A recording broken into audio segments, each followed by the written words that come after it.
all, Natalie here for Cherry on Top today, and I'm working in a life crafted sized traveler's notebook today. I'm using these awesome blending brushes by Catherine Pooler to create an outside the page protector page with lots of texture. So I'm also using these distress oxides. I have Blueprint Sketch, Fossilized Amber. I just threw in Speckled Egg and then Evergreen Bough there at the bottom. So I'm using these are the large blending brushes by Catherine Pooler, and they're fabulous. I had never used blending brushes before I got these, and I was pleasantly surprised. I will say that I'm not exclusively using them on only one color or in only one family. So even though I've washed them, they do seem like the bristles are staining. So that's just like for your situational awareness situation, because I don't mind. It's kind of like when a stamp is stained. I mean, it's still stamps as long as it's clean and it's not making the ink come off in a bad way on your page, then I don't think it's a problem. But just so you know, if you want to keep them kind of maybe in the same color family, you would need to purchase enough for all of your colors.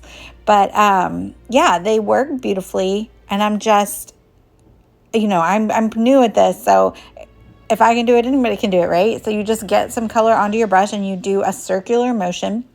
I did not prep.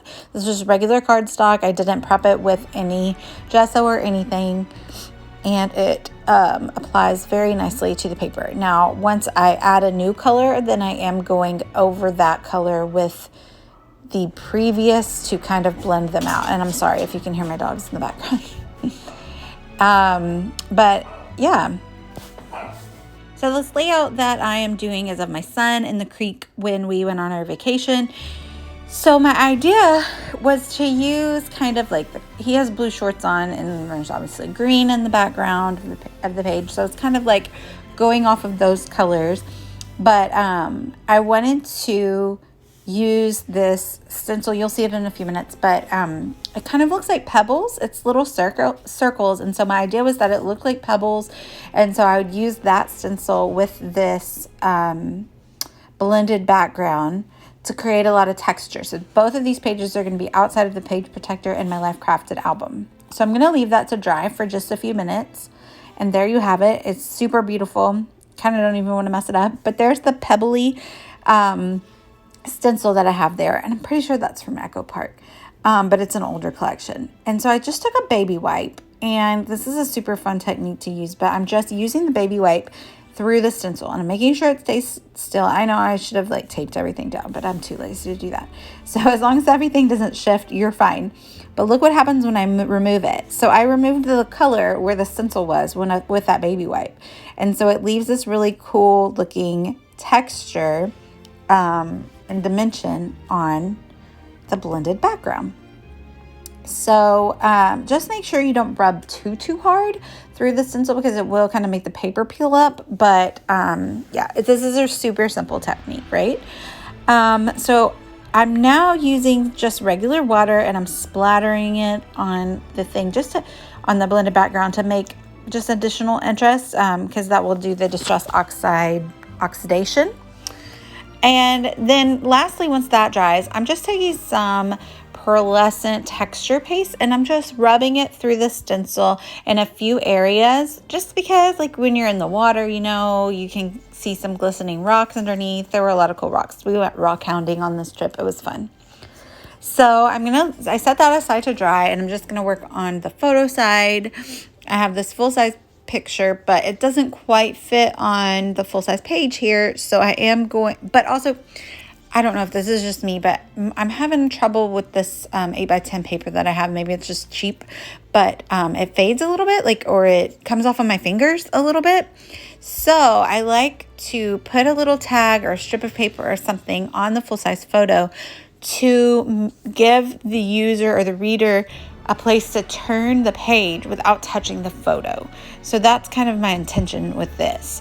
So it's okay with me that it doesn't fully take up the page, because I don't want you to touch my photo anyway. So I have this scrap paper from Webster's Pages, but it was the perfect blue color. And then I have this whole reinforcer punch from We Are Memory Keepers. So I'm using the rest of that blue paper to punch holes to go over the whole photo holes, just because I like the interest that it adds, and it kind of brings the blue from the right side of the photo all the way across to the blue on the left side of the page that is blended. So I have this tag is from a Pink Fresh Studio travel collection. The word refresh, I think, is from One Canoe to Willow. And then I added in an additional yellow tag from Pink Fresh because it kind of draws the destination tag from the right hand side over. And then just to add additional interest, since this is not going to be in a page protector, I grabbed two little ribbons, and one is blue and one is from the gorgeous velvet trim from Tim Holtz. And I just make little tiny tags. So I just fold over a little section of the ribbon.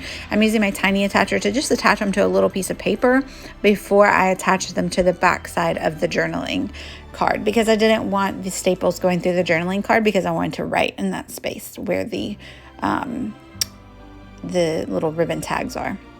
So do my journaling, and now it's time to stick everything down. Just make sure when you're doing a page outside of a page protector that you put plenty of adhesive, because if it falls off, it might fall out of the album, and that would be no good. But that's about it. I'm going to link down below with my affiliate link to a cherry on top if you would like to go shopping. I'm also going to have this layout on the blog today, so I will link down below, and make sure you check out all the details there, as well as the still shots of the final project. But I thank you guys for watching, and please like and subscribe, and you have a great day. Thanks for watching. Bye.